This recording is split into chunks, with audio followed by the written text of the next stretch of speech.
यहाँ पे एक बहुत बड़ी चुनौती आएगी। वो चुनौती आएगी हमास के लिए, क्योंकि हमास का समर्थन हमेशा से ईरान करता है और भारत और ईरान के संबंध हाल के दिनों में मजबूत होते जा रहे हैं। वैसे आज अगर पीओके में आतंकवादियों की एक मीटिंग हुई तो उन्हीं आतंकवादियों का खात्मा करने के लिए आज ही दिल्ली में एक हाई लेवल मीटिंग हुई, जिसमें गृह मंत्री अमित शाह ने जम्मू कश्मीर में आतंकवादियों की संपूर्ण सफाई के लिए सुरक्षा बलों के टॉप अधिकारियों को नया मिशन और नया टास्क दे दिया। जम्मू कश्मीर में आतंकवाद, टेरर फंडिंग को लेकर कड़े निर्देश दे दिए। अमित शाह ने आतंकवाद के खिलाफ लड़ाई को आगे बढ़ाने का निर्देश दिया। उन्होंने कहा कि आतंकवादियों के अस्तित्व को जड़ से खत्म करना हमारा लक्ष्य होना चाहिए। सभी सुरक्षा एजेंसियां घुसपैठ और आतंकवाद पर निर्मम होकर कठोर कार्रवाई करें। यह भी कहा कि जम्मू कश्मीर में आतंकवाद का इकोसिस्टम पहले से काफी कमजोर हुआ। जम्मू कश्मीर में नारकोटिक्स के व्यापार से आने वाले पैसे से हो रही टेरर फंडिंग को तत्परता और सख्ती से रोकना है। आज की बैठक में जम्मू और कश्मीर के उपराज्यपाल मनोज सिन्हा, केंद्रीय गृह सचिव, इंटेलिजेंस ब्यूरो के निदेशक, जम्मू और कश्मीर के मुख्य सचिव और पुलिस महानिदेशक शामिल थे। इनके अलावा जम्मू कश्मीर प्रशासन के वरिष्ठ अधिकारियों ने भी हिस्सा लिया। गृह मंत्री अमित शाह ने जम्मू कश्मीर की सुरक्षा पर कल भी हाई लेवल मीटिंग की थी, जिसका मकसद आतंकवाद के विरुद्ध कठोर रणनीति को बनाना था। फिक्र में अब आगे बढ़ते हैं। आज प्रधानमंत्री नरेंद्र मोदी प्रयागराज पहुंचे और यहां संगम में उन्होंने मंत्रोच्चार के बीच डुबकी लगाई। पीएम मोदी ने भगवा रंग के वस्त्र पहन रखे थे, हाथ और गले में रुद्राक्ष की मालाएं थी। मंत्रोच्चार के बीच मोदी ने अकेले ही संगम में डुबकी लगाई। स्नान के बाद पीएम ने सूर्य को अर्घ्य दिया। करीब 5 मिनट तक मंत्र का जाप करते हुए सूर्य पूजा की। संगम नोस पर गंगा पूजन किया, मां गंगा को दूध अर्पित किया और साड़ी चढ़ाई। मोदी गंगा पूजन के बाद सीधे बोट से अरेल घाट पहुंचे, वहां से दिल्ली के लिए रवाना हो गए। आप भी महाकुंभ से पीएम मोदी की ये रील देखिए।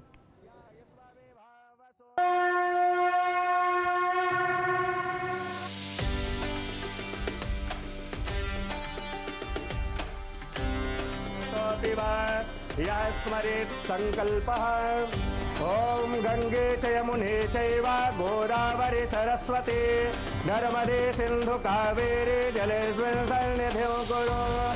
ओम सुजात ज्योतिघातः सम्भवरूतमः तत्स्वाहा भासो अग्ने विश्वरूपगुं संजयस्व विभावसो वस्त्रोपवस्त्रं समर्पयामि। ओम नाभ्यायासी दन्तर्क्षगुं देशोऽभ्यो समवतदा पद्भ्याम्भो मर्त्यता सोत्रान्तता लोकानकल्पयन् नैवेद्यं निवेदयामि दक्षिणां समर्पयामि। ओम चन्द्रमा मनसो जातचक्षुः सूर्यो वजायत। और अब जरा उन राज्यों की फाइल खोलते हैं जहां आज वोटिंग हुई है। दिल्ली और उत्तर प्रदेश। दिल्ली में जहां 70 सीटों पर वोट डाले गए, तो वहीं अयोध्या के विधानसभा क्षेत्र मिल्कीपुर में उपचुनाव हुआ, जहां समाजवादी पार्टी पर सीट बचाने की चुनौती है। लेकिन दोनों जगह एक चीज जो कॉमन रही वो है वोटिंग के दौरान विवाद, और यह विवाद हुआ बुर्के पर। दिल्ली के कुछ इलाकों में बुर्के की आड़ में फर्जी मतदान का सवाल खड़ा हुआ, तो यूपी के मिल्कीपुर में भी कमोबेश ऐसे ही आरोप लगे। दोनों में कॉमन रहा बुर्का। सबसे पहले दिल्ली की बात करते हैं, जहां 70 में ज्यादातर सीटों पर वोटिंग शांति के साथ संपन्न हो गई। अगर मतदान प्रतिशत की बात करें तो अब तक जो आंकड़े आए हैं उसके अनुसार दिल्ली में 57.89% वोटिंग हुई है। पिछली बार 62% हुई थी और उससे पहले करीब 67% हुई थी। अब ये वोटिंग शायद रात तक बढ़ भी सकती है, क्योंकि कई लोग बूथ में होते हैं, इसका काउंट बाद में होता है। अंतिम आंकड़े जारी होने तक इसमें थोड़ा बदलाव हो सकता है। 2020 में वोट प्रतिशत करीब 62.5% था। अब लौटते उन सीटों पर जहां हंगामा करता।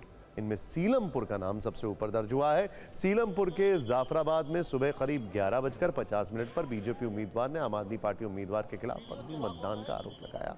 दावा किया गया कि बुर्के में पहचान छुपाकर फर्जी वोट डाला जा रहा है। बुर्का विवाद में बीजेपी और आप दोनों तरफ से हंगामा बढ़ गया। हालांकि पुलिस ने किसी तरह से मामला शांत कराया। हंगामे वाला एक एपिसोड जंगपुरा में भी दिखा। दिल्ली के पूर्व सीएम मनीष सिसोदिया यहां से चुनाव लड़ रहे हैं। उन्होंने आरोप लगाया कि एक घर में पैसे रखे गए हैं, वहां से बीजेपी लोगों को पैसे बांट रही है। पुलिस ने बाद में यह साफ किया कि घर की जांच पड़ताल में पैसे नहीं मिले। थोड़ी नाराजगी ग्रेटर कैलाश में भी दिखी। यहां से सौरभ भारद्वाज मैदान में है। उन्होंने आरोप लगाया कि पुलिस आम लोगों को अपनी गाड़ियों से वोटिंग सेंटर तक पहुंचने से रोक रही है। इस पर उनकी पुलिस वालों से बहस भी हो गई, लेकिन मामला कंट्रोल में ही रहा। आम आदमी पार्टी ने ओखला से उम्मीदवार अमानतुल्लाह खान ने भी पुलिस पर वोटिंग धीरे कराने का आरोप लगाया। इन आरोपों के बीच परिवार के साथ अरविंद केजरीवाल भी पैदल चलकर वोट डालने पहुंचे। उनके माता पिता व्हील चेयर पर थे, जिसे वो और उनका बेटा चला कर ले जा रहे थे। अरविंद केजरीवाल नई दिल्ली विधानसभा से चौथी बार चुनाव लड़ रहे हैं। लेटेस्ट अपडेट यह है कि ज्यादातर एग्जिट पोल में बीजेपी की जीत का अनुमान लगाया जा रहा है।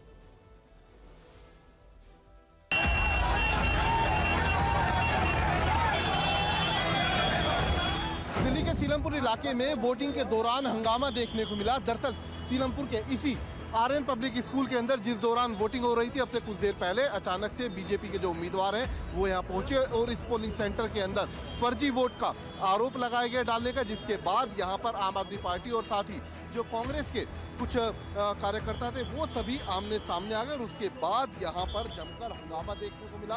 के नाम की वोट किसी ने डाली है? पता नहीं किसने डाली सर, ये तो पता करना चाहिए ना। इतनी बड़ी बात हो गई, मेरी वोट किसी और ने डाल दी। परेशानी बहुत हो रही है वोट डालने में। पिछली बार भी ऐसे ही चले गए बिना वोट डाले, और इस बार भी कुछ लोग ऐसे ही चले आएंगे बिना वोट डाले। 3 टेबल लगा रखी है और इस घर में पैसा बटना था, अभी तक सील नहीं किया, इसको रेड नहीं किया चुनाव आयोग ने। चुनाव आयोग बीजेपी के साथ मिलकर यहाँ पे पैसा बंटवा रहा है। कुछ जगहों पे फर्जी वोट पड़ा है, तो दोनों पार्टियां कुछ हद तक ज्यादा गंदगी में पड़ रही हैं और पैसे बांटने का इल्जाम जो उन पर है, मेरा तो आंखों देखा है। किस सीनियर ऑफिसर ने बोला है वहाँ पे कि बैरिकेडिंग लगाई आपने? आपने अभी मुझे बोला कि आपके सीनियर ऑफिसर ने बोला है और उनसे बात करिए। सीनियर ऑफिसर आपके भाग रहे हैं छुप के, तो ये तो बदमाशी हो रही है ना पूरी की पूरी। हमारे स्ट्रांग होल्ड है वहाँ पे कर रहे हैं, जहाँ पे आम आदमी पार्टी के स्ट्रांग होल्ड हैं वहाँ पे बदमाशी पुलिस के एसीपी खुल के करा रहे हैं आपके सामने। आपने देखा सौरभ भारद्वाज के चेहरे पे निराशा और हताशा साफ दिखाई देती है। पिछले 2 चुनावों में ऐसा नहीं था। आपकी गुंडागर्दी पकड़ी जा रही है, आपके शराब पकड़ी जा रही है, आपके पैसे पकड़े जा रहे हैं, आपके जाली वोट पकड़े जा रहे हैं, तो आपकी ये छटपटाहट स्वाभाविक है। वोट बहुत स्लो कराई जा रही है, पूरी तरफ चाक बंदी कर दी है और ये कोशिश है कि वोट कम पोल हो। कौन स्लो करा रहा है? शासन बैरिकेड लगा दिए गए, स्लो कर दिया गया, परेशान कर दिया गया, खौफ का माहौल है। वोटें डिलीट कर दी गई। 15,000 फॉर्म भरे गए थे, 15,000 वोट बननी थी, उसमें 14 डिलीट कर दिए। दिल्ली के मिल्कीपुर, दिल्ली से चलते हैं मिल्कीपुर, जहां अब तक जो आंकड़े आए हैं उसके मुताबिक 65.35% वोटिंग हुई है और अंतिम डेटा आने तक इसमें थोड़ा बदलाव हो सकता है। 2022 में यहां 60.44% मतदान हुआ था, यानी इस बार पिछला रिकॉर्ड जो है वो टूट जाएगा। यहां से समाजवादी पार्टी के अवधेश प्रसाद विधायक थे। 2024 लोकसभा चुनाव से फैजाबाद से जीतकर उन्होंने सबको चौंका दिया। यह सीट तब से खाली ही थी।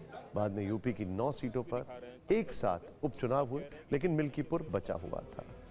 यहां भी दिल्ली की तरह बीजेपी ने बुरके में फर्जी वोटिंग के आरोप लगाए, जबकि समाजवादी पार्टी की तरफ से वोटरों को रोकने और प्रशासन पर पक्षपात के आरोप लगाए गए। पार्टी अध्यक्ष अखिलेश यादव ने अलग अलग जगहों पर पक्षपात करने को लेकर कई सोशल मीडिया पोस्ट किए। वैसे वोटिंग खत्म होने तक ज्यादा हंगामा देखने को नहीं मिला। हालांकि सुबह एक दिलचस्प तस्वीर आई। मिल्कीपुर से समाजवादी पार्टी के उम्मीदवार अजीत प्रसाद के पिता और फैजाबाद से सांसद अवधेश प्रसाद बेटे की जीत के लिए पूजा करते दिखे। इस वायरल वीडियो में वो हनुमान चालीसा का पाठ कर रहे हैं। पूजा पाठ का फल तो 8 फरवरी को पता चलेगा, लेकिन आज अवधेश प्रसाद प्रशासन से बहुत नाराज थे।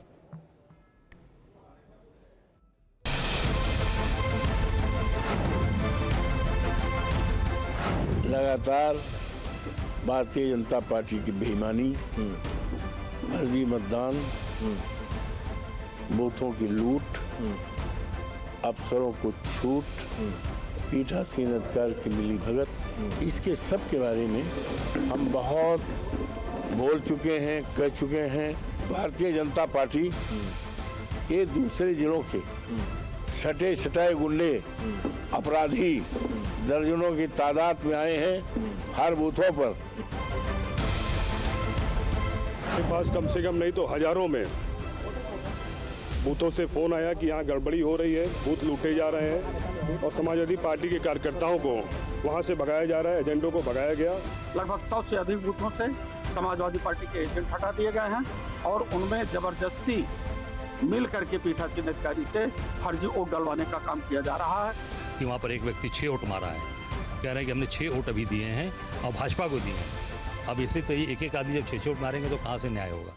और फिक्र में बात उन 104 भारतीयों की जिन्हें अमेरिका ने अवैध प्रवासी बताकर भारत वापस भेज दिया है। जो विमान आप स्क्रीन पर देखने जा रहे हैं यह अमेरिका का मिलिट्री प्लेन है अभी जो यहाँ पर आने वाला है, जिसमें सवार होकर 104 भारतीय आज अमृतसर पहुंचे। यह है वो प्लेन। टेक्सास के सैन एंटोनियो से उड़ा यह विमान जर्मनी में अमेरिकी एयरबेस से होते हुए अमृतसर पहुंचा। अमेरिका ने जिन भारतीयों को वापस भेजा है उनमें करीब करीब 79 पुरुष और 25 महिलाएं। इसमें से करीब 104 लोगों में 13 नाबालिग भी हैं। इन पर आरोप है कि अवैध तरीके से अमेरिका में रह रहे थे। जिस वक्त ये विमान अमृतसर एयरपोर्ट पर लैंड हुआ तब इस विमान को रिसीव करने के लिए एयरपोर्ट पर अमृतसर के पुलिस कमिश्नर, अमृतसर के डिस्ट्रिक्ट कलेक्टर और केंद्रीय गृह मंत्रालय की टीम के बड़े अधिकारी मौजूद थे। TV9 भारतवर्ष के पास अमेरिका से डिपोर्ट किए गए सभी भारतीयों की पूरी लिस्ट मौजूद है। देखिए किस राज्य के कितने लोग अमेरिका से डिपोर्ट किए गए हैं।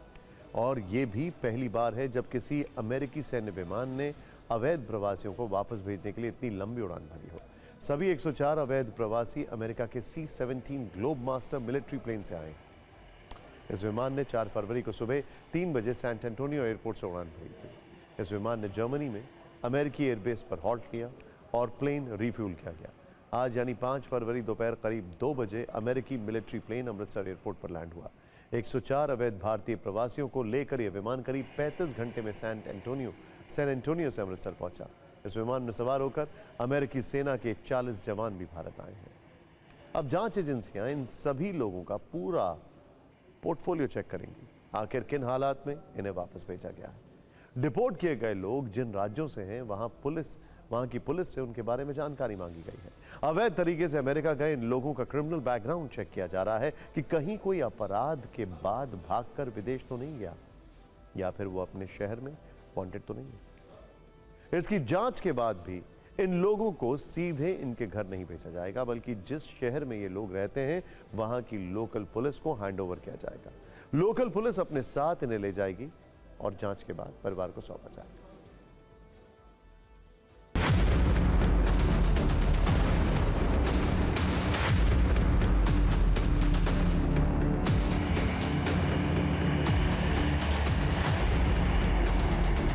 अमेरिका से जिन लोगों को डिपोर्ट किया गया है उन्हें पुलिस कस्टडी में उनके घरों तक पहुंचाया जा रहा है। आप इस वक्त देख सकते हैं ये पंजाब के जो 30 लोग आए हैं उनको अलग अलग जो जिलों की पुलिस है वो इस वक्त अपने साथ गाड़ियों में लेके निकल रही है और इन लोगों को उनके घर वालों के सुपुर्द किया जाएगा। फोन आ गया अपना पोतरा ले लो। भारत कि जो अप्रवासी जो अमेरिका में तकनीकी कारणों से काफी दिन से रह रहे हैं, तकनीकी त्रुटि थी बस, कनाडा में भी हो चुका था, पर अमेरिका ने जिस तरह कल भेजा है हर भारतवासी की आत्मा कांप गई है। तो यही है मोदी महान का भारत कि उनका दोस्त जिसके लिए नारे लगा के आए थे, अगली सरकार ट्रंप सरकार, उसने भारतवासियों का इतना अपमान किया। उनकी आर्थिक नीतियों की वजह से, हमारी नाकामयाबी की वजह से वो लोग बेचारे मजबूर हो गए इलीगल इमिग्रेंट्स बनने के लिए। आज कोई देशवासी मजबूर ना हो इलीगली बॉर्डर्स क्रॉस करने के लिए और इस तरीके से उनको वापस भेजने के लिए। थोड़ा गिरेबान में आप केंद्र सरकार को अपने आप को झांकना पड़ेगा।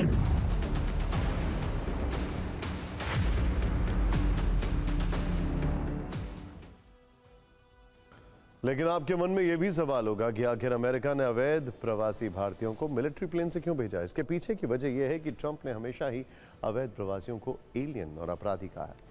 मिलिट्री प्लेन से उन्हें वापस भेजने का मतलब है कि वो ऐसे अपराधों के प्रति सख्त हैं। जब एक मिलिट्री प्लेन दूसरे देश में प्रवेश करता है तो उसे पूरे प्रोटोकॉल के साथ एंट्री मिलती है, मीडिया कवरेज भी होता है। ट्रंप भी यही चाहते हैं। वो दुनिया भर में संदेश देना चाहते हैं कि वो अपने देश में अवैध घुसपैठ को बर्दाश्त नहीं करेंगे। लेकिन जिस प्लेन से अवैध प्रवासी भारतीयों को भेजा गया है, आखिर उसकी खासियत क्या है, ये समझते हैं। C-17 ग्लोबमास्टर यूएस एयरफोर्स का सबसे लचीला कार्गो प्लेन है। ये 4 इंजन वाला भारी भरकम विमान है। इसकी पेलोड क्षमता करीब 75,000 किलोग्राम। ये मिसाइल अटैक करने और रोकने में सक्षम है। ये विमान 28,000 फीट की ऊंचाई पर M1 बैटल टैंक लेकर उड़ने में भी सक्षम है। ये सिर्फ 3500 फीट लंबे यानी करीब 1 किलोमीटर रनवे से भी उड़ान भर सकता है। ये विमान 900 मीटर के रनवे पर भी लैंड कर सकता है। इस कार्गो मिलिट्री प्लेन में यूएस आर्मी की कई बख्तरबंद गाड़ियां आ सकती हैं। इसकी साइड वॉल में 54 सीट और सेंटर लाइन में 48 सीट होती हैं। अमेरिका आमतौर पर कमर्शियल चार्टर्ड प्लेन से अवैध प्रवासियों का निर्वासन करता है जो कमर्शियल प्लेन की तरह दिखते हैं, लेकिन इस बार मिलिट्री कार्गो प्लेन का इस्तेमाल किया गया है जो कि काफ़ी महंगा है। रॉयटर्स के मुताबिक C-17 ग्लोबमास्टर के 1 घंटे की ऑपरेटिंग लागत करीब 25 लाख रुपए है। कितना महंगा है इसे दूसरी तरह से समझते हैं। अमेरिका से कुछ वक्त पहले ग्वाटेमाला भेजे गए मिलिट्री कार्गो प्लेन के लिए अमेरिका को प्रति प्रवासी 4.25 लाख रुपए खर्च करने पड़े, जबकि अमेरिका से ग्वाटेमाला जाने वाले यात्री हवाई जहाज में प्रति यात्री 55,000 रुपए का खर्च आता है।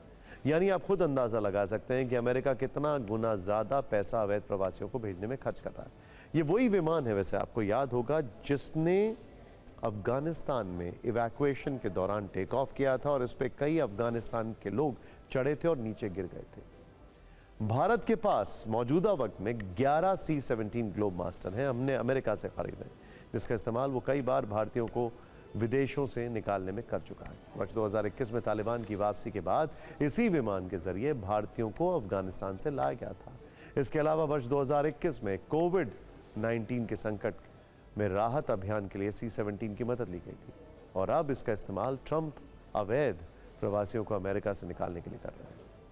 ज्यादातर अवैध प्रवासी आपराधिक गिरोहों की मदद से डंकी रूट या अवैध ट्रैवल चैनल के जरिए अमेरिका तक पहुंचने की कोशिश करते हैं। इस प्रक्रिया में कई खालिस्तानी संगठनों और उनके नेताओं के शामिल होने के भी पुख्ता सबूत भारत और अमेरिकी सरकारों के पास मौजूद हैं और यही वजह है कि अमेरिका से अवैध प्रवासियों को बाहर निकालने की मुहिम में भारत भी अमेरिका के साथ है। भारत सरकार पहले ही कह चुकी है कि अवैध तरीके से वहां गए लोग अगर भारतीय नागरिक हैं तो सरकार उन्हें वापस लेने के लिए तैयार है। इसे लेकर 27 जनवरी को राष्ट्रपति ट्रंप और प्रधानमंत्री मोदी के बीच फोन पर बातचीत हो चुकी है। वैसे इससे पहले भी अमेरिका से अवैध प्रवासी भारत डिपोर्ट किए जा चुके हैं। US immigration and custom enforcement यानी आइस, जिसके लिए कहा जाता है आइस बेबी, आइस के अनुसार वर्ष 2018 से 2023 के बीच अमेरिका से 5,477 अवैध प्रवासियों को भारत भेजा जा चुका है। इस पर भारत का भी स्टैंड यही है कि अगर कोई अवैध तरीके से किसी दूसरे देश में रह रहा है तो वो उन्हें वापस लेने के लिए तैयार है।